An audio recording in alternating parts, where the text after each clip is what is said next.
Welcome to the Dr. Hutch Show. I'm Dr. J.L. Hutchison Jr., and thank you for joining us this evening on 1220 Beyond the Word. And I'm Evangelist Elaine P. Jones, co-host. Today we'll be discussing the topic, spiritual heart attack. Yeah, spiritual heart attack. It's just like having a heart attack.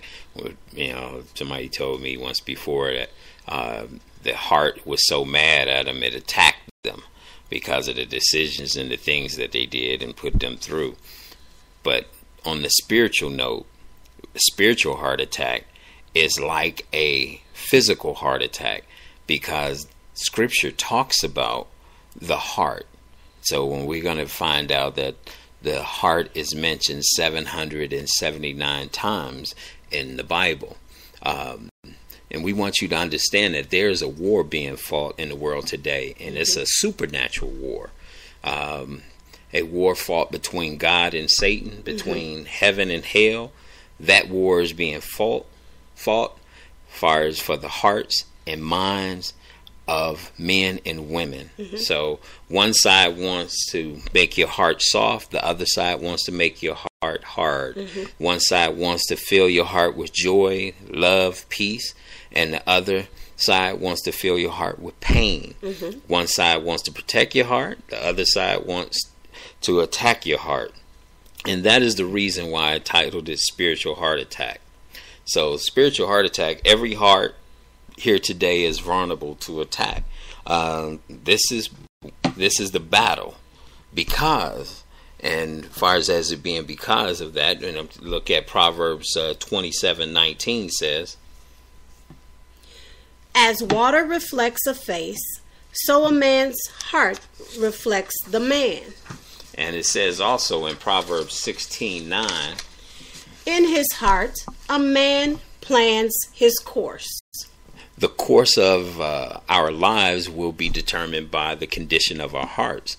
It's our hearts that we determine, that determine where we're going to go, who we will live for, who we will serve, who we will love, and will it be God or heaven or the God of this world? And a lot of people don't understand that if you're not for God, you against him. There's no in between. There's okay, I'm with Buddha, I'm with Muhammad, I'm with, this group, I'm with this sect, but I still love God. No, you either going to be with him or against him. And that's why the Bible mentions the heart, like I said, 779 times. Today can be a very important day in your life if you will say, like King David said in Psalms 86, and he said, Teach me your way, O Lord, and I will walk in your truth. Give me an undivided heart, that I may fear your name. I will praise you, O Lord my God, with all my heart. I will glorify your name forever. And we are all familiar with heart attacks. You say heart-related deaths are the number one cause of death in America. That's true. More than cancer, more than AIDS, more than crime and traffic accidents. And when heart elements don't kill you, they injure you. That's true. And you're you turn around, you're debilitated, and also they alter your life. So when you have a heart attack, so it is ironic that the very instrument of life is the cause of death for millions of Americans. And though a minority of people suffer physical heart attacks, but they die from other elements. And we need to understand that we are all victims of spiritual heart attacks, and they can be eternally fatal. It can be the difference between heaven and hell for us. And we have to look at that and realize that if we're honest, and many of us would say that, like the Psalm says in Psalms 40:12, it says, For troubles without number surround me. My sins have overtaken me, and I cannot see. They are more than the hairs of my head, and my heart fails within me. It says, why is an unhealthy heart so dangerous? If you was to look at Mark 7 verse 20 through 23, it says, he went on, what comes out of a man is what makes him unclean. For from within, out of man's hearts come evil. For what comes out of a man's heart comes evil thoughts, sexual immorality, theft, murder, adultery, greed, malice, deceit, lewdness, envy, slander, arrogance, and folly.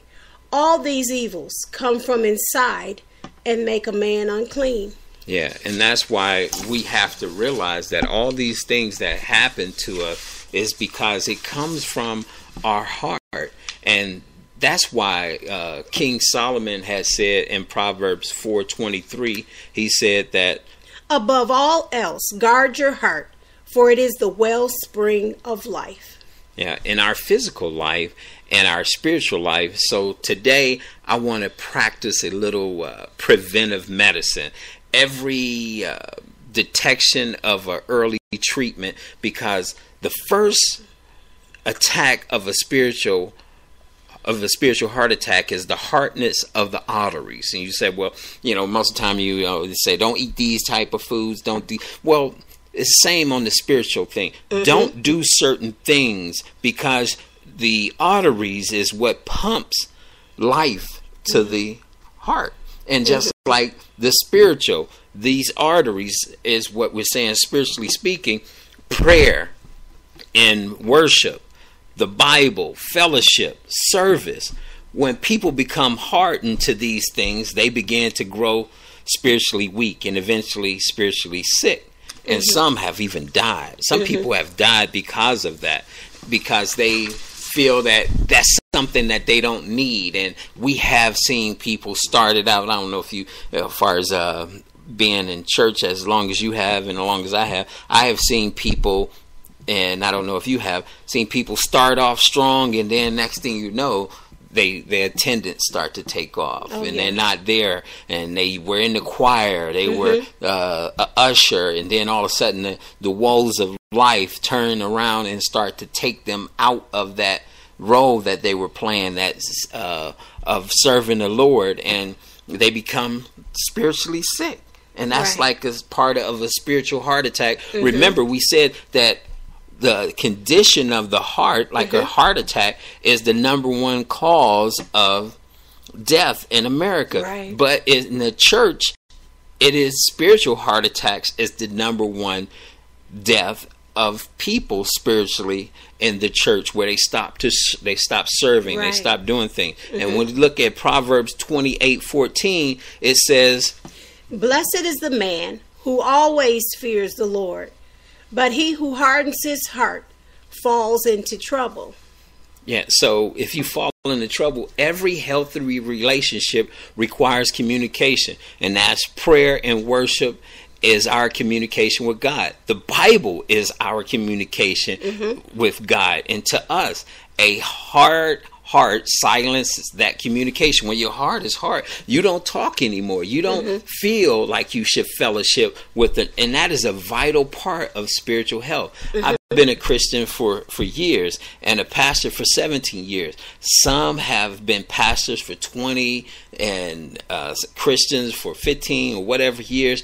And I have never seen a healthy Christian who has hardened their heart toward other believers and then turned around and meant more to going to church and more devotion. They stopped doing those things, loyalty toward another. They stopped doing those things, stopped being concerned about other people, committed to another. And these services are vital to the artery that brings the spiritual health. The blood flows in and out of a healthy heart physically. The same is true for spiritually. And a heart that only takes in and never gives out growth is spiritually sick. So if you have a plant and you never water the plant and you complain that the plant is not growing, it's because something that you're not doing. Right. And that's what happens to us when we stop praying, when we stop worshiping, when we stop fellowshipping, when we stop, and it also stops us from communicating. And many people are only concerned with getting fed, and that's what we have in the church today. Getting fed from the word. I come to church today for a word. They getting served. That's all they want to do. Serve me, and getting their needs met. Right. And they become spiritual patients, and for the rest of their lives, and they never become healthy Christians. And that's why we got a lot of sick people in the church. They're spiritually sick. Right. They're suffering from a spiritual heart attack. They don't even know that they're going through this. And because some are spiritually dead. And Jesus saw much of if Jesus was to see the church today, he would say once again, like he said in Matthew 13:15, when he said to his disciples, "For this people's heart has become calloused. They hardly hear with their ears, and they have closed their eyes. Otherwise, they might see with their eyes, hear with their ears, understand with their hearts, and turn, and I would heal them." Yeah, because what we're going to do, when we come back, we're going to take a commercial break. But when we come back, we're going to talk about that second element of what is a spiritual heart attack. We're going to talk about a spiritual heart murmur. We're going to talk about that. Hi,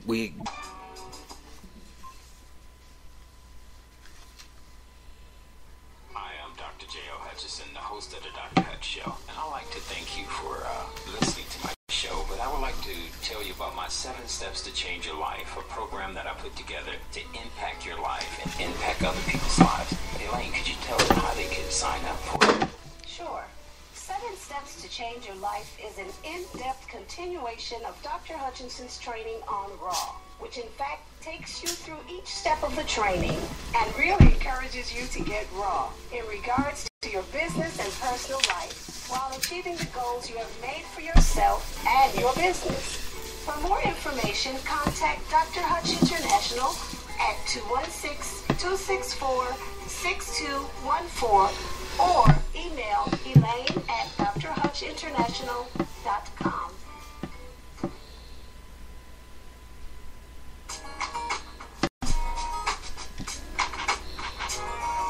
Welcome back to the Dr. Hutch Show. I'm Dr. J.L. Hutchison, and I'd like to thank you for joining us back from after that short commercial break. And we want you to feel free to visit our website at www.thedrhutchshow.com. That's THEDRHUTCHSHOW.com. Yeah, and today we are talking about spiritual heart attack. Just before we took our break, we were talking about the elements of spiritual heart attack. We talked about those things that could actually stop us from being used for God, because there's a war going on, like we said, between God and Satan, and a war between heaven and hell. And the second thing of a spiritual heart murmur is when a person's heartbeat fast when it shouldn't be beating that fast. It's beats fast after the wrong things, far spiritually. So people, they like things like pleasure, popularity, riches, and all the things that doesn't satisfy you.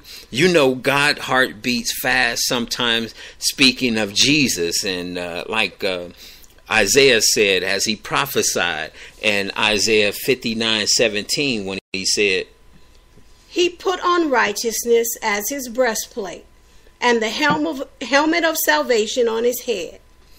He put on his garments of vengeance, and wrapped himself in zeal as in a cloak."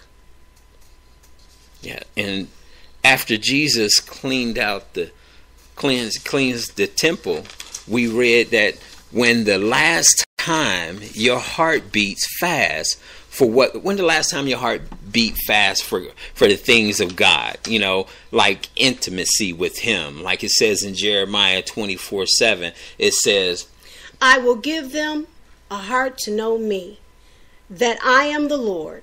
They will be my people, and I will be their God, for they will return to me with all their heart. Yeah, and those things were like truth and justice, and for his people. I have seen people step over people and misuse people, and your heart is hard toward people. Like I had a gentleman that contacted me, and we talked and we shared some things, and I noticed something that was missing from him.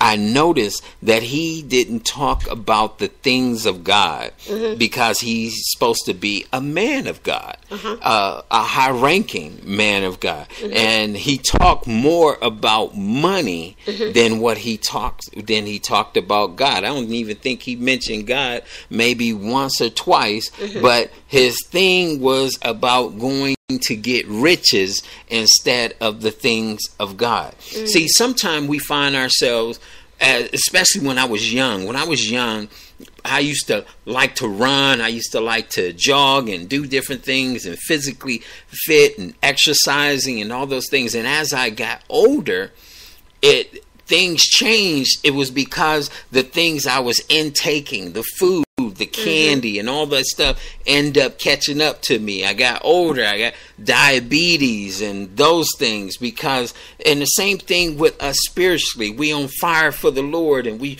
willing to do what needs to be done. And then after a while, that movie that you watched and you seen a lady's breast, or you seen a lady's behind, or you seen some things in the eye gate, and it gets into your head, and the thing that you didn't supposed to go do, the things you didn't supposed to say or hear, those things, and listening to the bebop, rap, and slap, or whatever type of music that you listen to. I listen to country music, and all country music ain't good. Betty left Johnny for Eddie, or Eddie left Betty for somebody, and and the dog is left and nobody didn't feed him. Those are sins, and I'm listening like, oh, that is good. That's good music. But what it does, it makes me immune to certain things of the spirit. And then just like we watch movies and they killing everybody, we see thousands and thousands of mock killings on television, and then when they show on the news, they show a burnt body or a dead body, or somebody was mutilated or kidnapped. We become immune to it, and we overlook it, and our hearts become hard, and we don't know why. And we just going through our daily routine. We don't stop and pray until we see something that's so dramatic and catastrophic that stops us in our foot tracks, and we say, oh God, and we help and pray for that family. We should be doing that all the time, always, like the Bible said. Pray without ceasing. Continue to pray, because it's so important. Because we need to protect the heart, and the heart and the minds that we have to have. The Bible says, love the Lord with all your what? All your heart, all your heart, all your mind, all your soul. And how could we do that when our hearts are not pumping out or being filled with His Word? So as that happens to us, we find ourselves in a place where we get on Facebook or Twitter and we'll say a couple of words, God bless you, and you are a good God, and you love you, Lord, and all this stuff, but it's not real. It's not real, and God knows our intentions, but we are suffering from a heart attack, and we don't realize that. Like last week, we talked about breaking the curse, saying things to people, talking about people, gossiping, because we talked about the power of the Word. The power of the Word flows through our spiritual bloodstream, and it clogs our artery with the hatred and the disappointment and the bitterness, and we feel toward others and our brothers and our sisters, and we look at them and we talk about them. And black people are like that. Black people, we have such a self-hatred for ourselves that we don't want to see someone else succeed, and we'll talk about them. We'll do things or gossip about those people because we want to try to bring them down.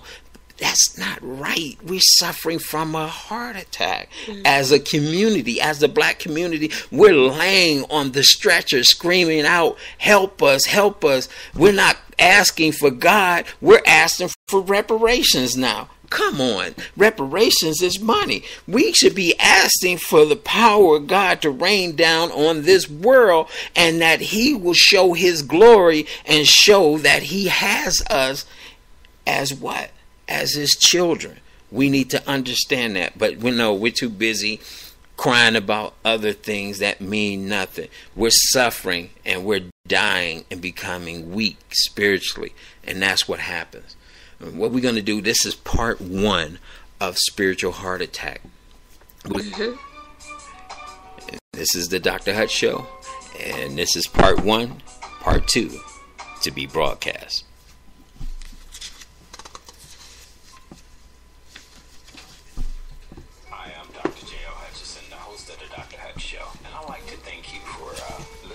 Show, but I would like to tell you about my 7 steps to change your life, a program that I put together to impact your life and impact other people's lives.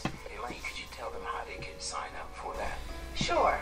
7 Steps to Change Your Life is an in-depth continuation of Dr. Hutchinson's training on Raw, which in fact takes you through each step of the training and really encourages you to get raw in regards to your business and personal life, while achieving the goals you have made for yourself and your business.